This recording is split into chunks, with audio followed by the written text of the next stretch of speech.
Dari projek ni nak ke WCE Highway cuma mengambil masa 5 minit sahaja. Masjid berhampiran pun kurang daripada 5 minit. Kalau korang yang bekerja area KLIA, daripada sini nak ke tempat kerja korang kurang daripada 20 minit dah boleh sampai. So hari ni saya nak tunjuk update terkini tentang progres rumah semedi satu tingkat yang berada di Olah Rampik Piping. Jom kita tengok.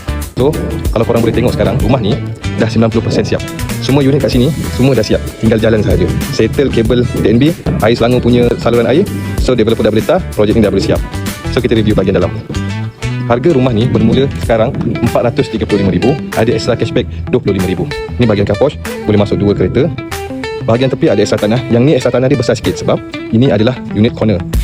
Macam bahagian sana pun unit corner, extra tanah dia besar sedikit. So untuk desainnya ni, developer bagi sliding door. Masuk akan jumpa ruang tamu. Total bilik yang ada dekat rumah ni adalah 4 bilik tidur, 2 bilik air. Ini master bedroom. Tingkap dia menghadap carport. Ada toilet.